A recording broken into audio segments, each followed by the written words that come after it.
Aujourd'hui, on est samedi. À la base, je n'avais pas envie de faire le béret d'aujourd'hui là. Non, Tanti Sophie voulait se reposer. Mais c'est dit que ce comportement de menacer, d'essayer d'intimider, d'essayer de, comment on dit, de manipuler mes filles, je ne l'accepte pas. Ça fait plus de 3 semaines qu'on m'a envoyé ce béret là. Je n'avais pas envie de le faire. Parce que ça touche à un sujet très sensible de cette société. En temps, je n'aime pas que mon affaire d'amusement n'a qu'à aller loin. Béret, on a envoyé là. On s'amuse et puis on donne conseil aux femmes dedans. Mais où c'est en train de s'en aller là? Et c'est toujours au Togo, hein? C'est toujours au Togo. C'est toujours... C'est-à-dire que Béret est sorti là, vous avez vu que non, c'est une opportunité de venir livrer tous les problèmes de votre pays. Non, je vais commencer par couper le chemin de Béret aux Togolais. Aux Togolais et aux Togolaises. Hein? J'étais en train de faire mon masque d'argile rose. Tanti Sophie, dans le plus grand repos, était en train de faire son masque.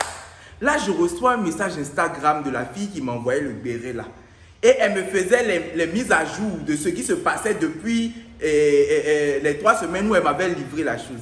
Quand j'ai lu pour aujourd'hui, je dis non. Cette fois-ci, je dois poser cette caméra et parler parce que ils sont en train de... C'est-à-dire, le gars est en train d'essayer de manipuler la fille. On va l'appeler Ziggy. Le gars, on va l'appeler Ziggy. Vous connaissez la chanson Ziggy de Céline Dion? Ziggy, il s'appelle Ziggy. C'est mon seul ami.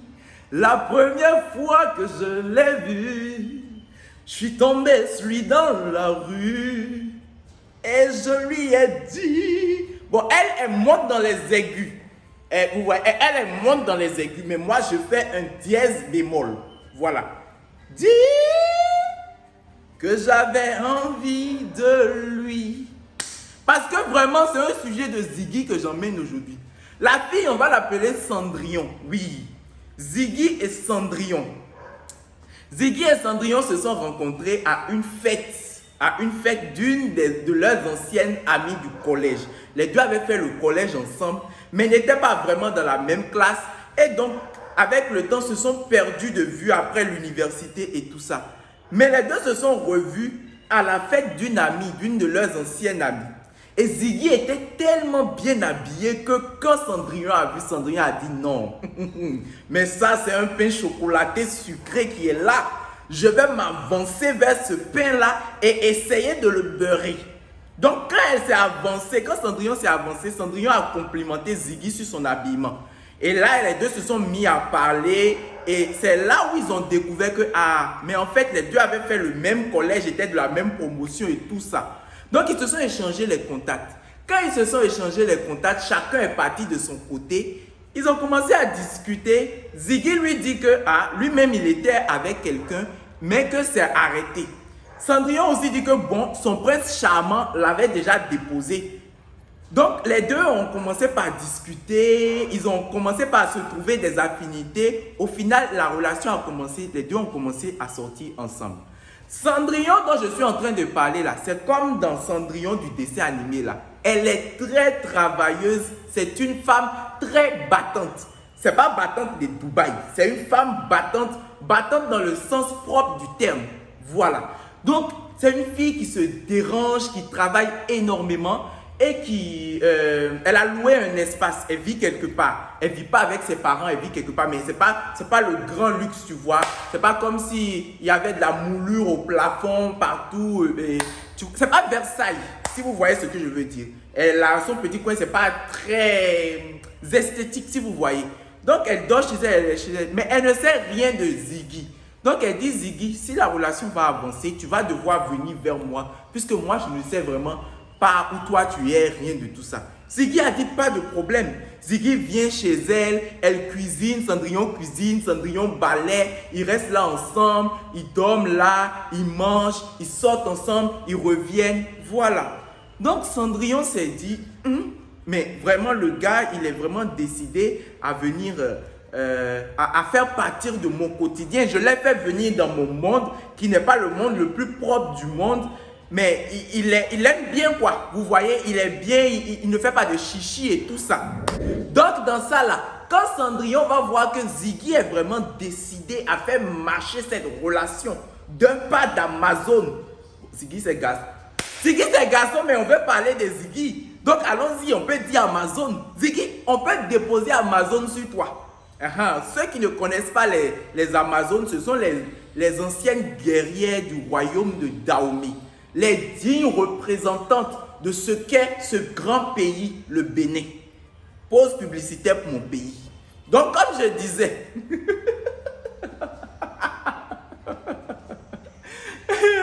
faites pas attention. Donc comme je disais là, Ziggy a dit que... Cendrillon a dit, mais Ziggy, ramène-moi maintenant chez toi aussi, pour qu'on aille vraiment, pour que les choses avancent. Ziggy n'a jamais refusé. Quand Ziggy a entendu ça, il dit non. C'est la partie du film que moi, Ziggy, j'attendais là. C'est ça qui est arrivé. Ziggy a soulevé Cendrillon comme ça. Et puis ils sont allés chez lui. Quand ils sont allés chez lui, Cendrillon même est restée en bas. Parce qu'elle avait peur d'entrer dans la maison. On dit tellement la maison est imposante. Oh mon Dieu, Ziggy. Cendrillon dit que tellement la maison est imposante. Quand elle regarde la maison depuis derrière comme ça, elle dit, mais attends, combien de personnes vivent dans cette maison-là? Elle ne sait même pas par où entrer parce qu'elle a peur d'entrer, de ne pas savoir comment, par quel portail sortir. On dit tellement la maison, mais vraiment, c'est petit Versailles qui est là. Ah, Cendrillon a vu ça. Cendrillon, c'est pas une michto, hein. Les michtos, là, Cendrillon, c'est pas une michto, hein. Non.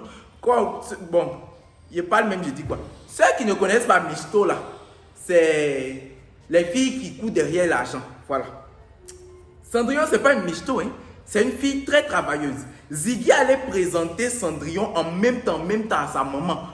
Il allait présenter à sa maman comme que Cendrillon, c'est sa petite amie. Donc, c'est comme ça Ziggy a présenté Cendrillon à sa maman comme étant sa copine. Ah, tout de suite, la maman a aimé Cendrillon. Parce que Cendrillon, c'est une fille qui se bat, c'est une grouilleuse. C'est elle est travailleuse, elle est grouilleuse, elle est respectueuse. Elle est, franchement, tout de suite, la maman a adoré Cendrillon. Oui. Et comme le papa de Ziggy était en voyage, quand il est rentré, la maman s'est empressée de présenter Cendrillon au papa comme étant la petite amie de leur fils Ziggy.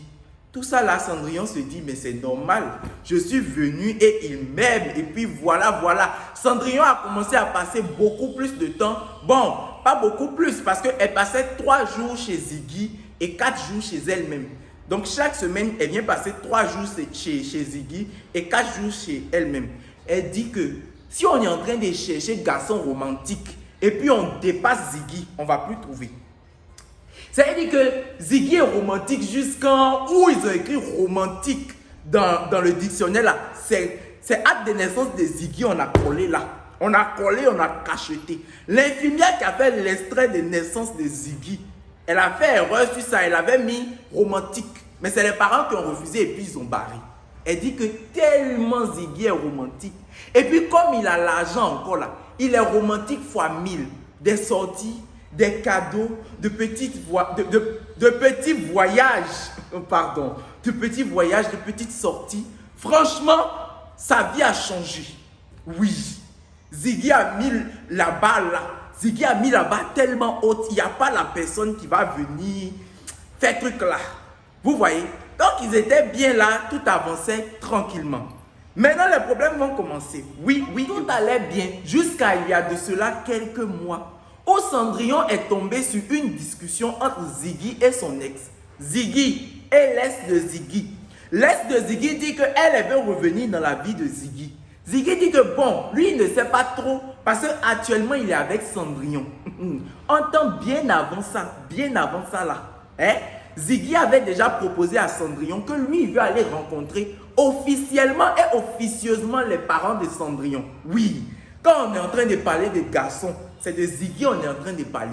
Ça dit qu'il ne fait pas traîner les choses. Non, lui il est dans la rapidité. Il est dans je m'impose, je veux me caser, je veux me poser. Voilà. Cendrillon dit que Ziggy dit que non, lui, il veut le mariage en même temps parce que lui, il a un peu d'argent. Ses parents sont hyper riches et lui-même, il a un peu d'argent. Je ne vais pas dire les business qu'il fait, mais parce que je ne voudrais vraiment pas qu'on puisse faire de lien. Mais ce que je pourrais vous dire, c'est qu'il fait dans plusieurs choses. Il fait ce que généralement tous les jeunes font aujourd'hui ici. Les trucs de dealer de téléphone, des trucs comme ça, vous voyez. Bref, les habits, des trucs comme ça. Donc, Cendrillon dit que attends encore un an. Attends encore un an, donnons-nous encore un an. Dans l'année prochaine, tu vas faire tout ça. Ziggy dit ok, comme Cendrillon n'est pas encore prête, il ne va pas lui forcer la main et tout ça. En tout temps, Cendrillon n'est pas bête. Elle est déjà tombée sur une discussion entre Ziggy et son ex. Donc maintenant, elle doit faire très attention. Qu'est-ce qu'elle fait? Elle a tout fait pour connaître le code de Ziggy. Maintenant, elle est allée mettre son empreinte digitale dans le téléphone de Ziggy. Oui. Ça veut dire que le téléphone de Ziggy, là, ça peut débloquer empreinte de Ziggy et ça peut aussi débloquer empreinte de Cendrillon. Donc, quand elle voit Ziggy, là, elle s'amuse. Les filles, n'allez pas faire ça. C'est un jeu dangereux. Je vous ai toujours dit ça. Pour être en paix, il ne faut vraiment pas fouiller le téléphone d'un homme. Mais c'est ça qui est en train de la sauver aujourd'hui. Hein. Laissez-moi, je vais continuer l'histoire. Donc, elle a mis son empreinte dans le téléphone de Ziggy. Quand Ziggy est là, elle fait comme si, non, bébé, déverrouille-moi le téléphone, je vais prendre une photo, des trucs comme ça. En temps la nuit, quand Ziggy dort, elle met son empreinte et elle fouille tout le téléphone. Elle a dit que c'est pour être sûre. Parce que de toute façon, Ziggy est rapide dans les étapes aussi. Elle a un peu peur de se marier avec lui et il va la déposer chez elle. Vous comprenez? Elle va finir de se marier et tout. Et puis on va la déposer à la maison et puis on va recommencer la vie du dehors. Voilà. C'est-à-dire, asseyez-vous bien. Parce qu'avant, on était en zone de turbulence. L'avion était en train de faire coucou. Mais c'est maintenant même on vient aller se cracher. C'est maintenant même que l'avion veut aller faire le bouche à bouche et elle le sort. Ça veut dire que c'est la partie où explosion. C'est ici même que tout va se casser. C'est ici. Ça veut dire que Ziggy a eu 28 ans la dernière fois passée. Pour ces 28 ans, Cendrillon dit mais Zig, genre petit nom de Ziggy quoi. Zig, genre nom de caresse de Ziggy. Zig, pour tes 28 ans, tu souhaites organiser une fête à quelle dimension? Il ne faut pas que ce soit quelque chose de petit, hein, parce que je vais... Elle était en train de parler, Ziggy dit que non. Lui, il ne veut pas de fête pour ses 28 ans. Parce qu'il a un ami efféminé là, un ami très efféminé. Comment on va l'appeler même? On va l'appeler Soraya. Oui. Tonton, je vais t'appeler Soraya parce que tu es prêt à tout pour briser. Je viens. On va l'appeler Soraya. Donc le tonton là, Ziggy dit que lui ne veut pas organiser son anniversaire à cause du tonton. En temps, il ne peut pas faire l'anniversaire sans l'inviter. Cendrillon dit d'accord, il n'y a pas de souci. Le matin, le jour de l'anniversaire, le matin déjà à 8 h, Ziggy est venu avec un cadeau. Il dit que ce cadeau-là, c'est son ami tonton Soraya, que c'est tonton Soraya qui lui a donné son premier cadeau de son anniversaire. Cendrillon dit bon, il n'y a pas de souci, c'est son ami, on les voyait déjà ensemble depuis. Donc, si son ami veut lui offrir le premier cadeau, il n'y a pas de souci. Durant toute la journée, le jour de l'anniversaire, là, Cendrillon n'arrivait pas à joindre Ziggy. Quand elle parle, Ziggy dit que non, lui, il est occupé, nanana. Le soir est venu, non, il est bien rentré le soir. Il s'est endormi. Et Cendrillon a recommencé son ancien travail de fouillage de téléphone. Elle a fouillé, c'est là elle est tombée sur des messages et elle a compris en fait que Ziggy a passé toute la journée avec son ex. Vous vous souvenez de son ex, la fille qui faisait tout pour revenir dans sa vie là. C'est avec elle qu'il a passé toute la journée et tout. Et que même Ziggy lui envoyait des messages comme « Tu étais très belle aujourd'hui, tu étais très sexy, franchement, j'avais très envie de toi, mais comme on n'avait pas d'endroit, je ne pouvais pas te ramener à la maison et tout ça. » Cendrillon, tous les rêves de Cendrillon s'effondrent sur le sol. Cendrillon ne sait plus où elle est. Maintenant, avant de fermer le téléphone et de déposer encore, Cendrillon voit dans WhatsApp que Tonton Soraya a envoyé à Ziggy un message où il a écrit « Je t'en prie, B. » Je t'en prie, B. What happened? What? Mais qu'est-ce que c'est? Mais qu'est-ce que c'est? Mais de quoi parle ce test? De quoi parle-t-on? Tonton Soraya, tu vas envoyer, je t'en prie, B, au fiancé presque marié de quelqu'un. C'est là que Cendrillon va entrer dans les messages de Tonton Soraya. Ah, qu'est-ce qu'elle ne va pas voir? Tonton Soraya qui envoie à Ziggy, je t'en prie, bébé, j'ai tellement envie de toi aujourd'hui. J'avais tellement aussi envie de toi aujourd'hui. Des messages, mais des trucs. Hé! Prenez-moi et puis déposez-moi. Ce n'était pas du tout catholique. Mais le problème, c'est que quand elle voit les réponses de Ziggy, les réponses de Ziggy étaient un peu sec. Lui, il écrit, mais lui aussi, il répond, mais il n'envoie pas bébé à la fin. Ou bien mon chou, mon amour, des trucs comme ça. Ziggy ne faisait pas ça. Vous voyez? Ziggy, lui, il répondait normalement. Mais il voyait qu'il ne coupe pas la conversation. La conversation continue, et puis la conversation est comme ça. C'est là que Cendrillon va déposer le téléphone. Elle va rester là, elle va pleurer un peu. Parce qu'elle ne sait plus où elle va se mettre. Elle a lu tout à l'heure que Ziggy a dit qu'il avait envie de son ex. Même envie de son ex, Ziggy a dit là, ça la rassurait même un peu. Elle trouvait que bon, ça me rassure un peu. Vous voyez, parce qu'après avoir lu, c'est comme quand tu dis à quelqu'un, tu as un cancer. Tu vois, tu lui dis tu as un cancer et tu vas mourir demain. Vous comprenez ce qu'on est en train de dire là? C'est-à-dire que quelqu'un à qui tu dis tu as un cancer, tu vas mourir demain, et quelqu'un à qui tu dis tu as un cancer, mais toi tu as encore 6 mois de temps pour vivre. C'est-à-dire l'effet n'est pas le même dans leur corps actuel au même moment. Quand elle a fini de lire les messages de tonton Soraya, elle était même contente d'avoir lu que Ziggy avait envie de son ancienne copine là en lui. Donc elle a fini de pleurer. Maintenant elle est allée voir une de ses amies pour lui raconter l'affaire. Elle ne sait pas où elle va se mettre. Elle ne sait pas si elle va demander à Ziggy que mais est-ce que c'est le bilinguisme ou bien s'il faut laisser tomber, s'il faut. Vous voyez, là non, il ne faut pas que je sorte du personnage de Tante Sophie. Elle ne sait pas si elle va lui demander si c'est la double sim ou bien si c'est comme ça. Vous voyez un peu ce que je suis en train de dire là. Donc ça fait depuis 3 semaines elle m'a envoyé. Quand l'histoire était arrêtée là. Depuis 3 semaines, moi je n'étais pas en train de faire le béret. Donc à un moment j'ai dit quoi? Ma belle, tu as attendu il y a trop longtemps. Pose la question. Le problème c'est que si elle pose la question, elle doit aussi expliquer comment elle a vu tout ça. Entre elle a fouillé le téléphone. Garçon n'aime pas qu'on fouille son téléphone. Non. Donc, je lui ai dit finalement, pose la question. Pourquoi je lui ai dit ça? Le garçon là, tonton Soraya, j'ai oublié cette partie-là. Actuellement, je vous parle là, tonton Soraya et Ziggy sont allés en voyage ensemble. Je vous ai dit que les deux gèrent des affaires ensemble. Non? Ils ont dit qu'ils veulent aller acheter des habits pour les boutiques. Je vous ai dit que Ziggy fait dans la vente des habits et tout. Tonton Soraya et Ziggy se sont soulevés pour aller en voyage ensemble. Depuis là, on ne sait pas ce qui est en train de se passer dans le voyage là.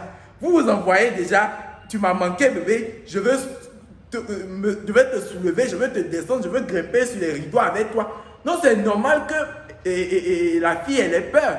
C'est normal que Cendrillon ait peur. Donc j'ai dit à Cendrillon, ma belle, je ne suis pas en train de faire le béret parce que j'ai autre chose à faire actuellement.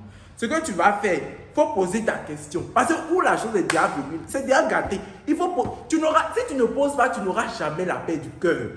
Pose ta question. Là, la fille va prendre son courage à 2 mains et poser la question. C'est la réponse que le gars lui a envoyée ce matin qui a fait que moi, je suis en train de faire finalement le béret. Pour vous laisser, mesdames et messieurs, dire ce que vous avez à dire à la fille en commentaire. Oui, parce que quand elle a envoyé le truc, elle lui a posé la question, le garçon dit oui, tu as découvert tout ça parce que tu as fouillé dans mon téléphone, mais à ce que je sache, je n'ai aucun compte à rendre à personne sur ma vie. Je n'ai aucun compte à rendre à personne sur ma vie et sur mes choix, que oui, en tout cas que ce qu'elle a lu là, elle n'a qu'à croire, elle n'a qu'à agir comme si ce qu'elle a lu, c'est ça. Vous voyez le degré de manipulation. Il faut avoir traversé certaines situations pour comprendre que ça, c'est juste de la manipulation. Oui, ma belle, c'est de la manipulation. On te pose quelqu'un avec qui, quelqu'un que tu as demandé en mariage, te pose une question sur ta supposée, sur est-ce que tu es bilingue ou pas, et au lieu de la rassurer, de lui répondre une question, tu essayes de lui dire, de l'intimider avec des ne me dérange pas, ne me casse pas la tête, je vais passer une soirée tranquille, considère que ce que tu as lu est vrai. Mâche belle, c'est de la manipulation. Oui, c'est ça que moi j'ai dit. Ça là, c'est de la manipulation. Comment ça, tu n'as pas de compte à lui rendre sur tes choix de vie? Bien sûr que tu as des comptes à rendre. Tu m'as demandé en mariage, tu as des comptes à me rendre jusqu'à la fin de la vie même. En tout cas, je n'ai pas le droit de donner mon avis final. C'est à vous les internautes d'écrire dans les commentaires. Si elle veut prendre, elle va prendre ce qu'elle veut prendre dedans. Mais en tout cas, vous et moi, voici mes mains. Le béret est fini.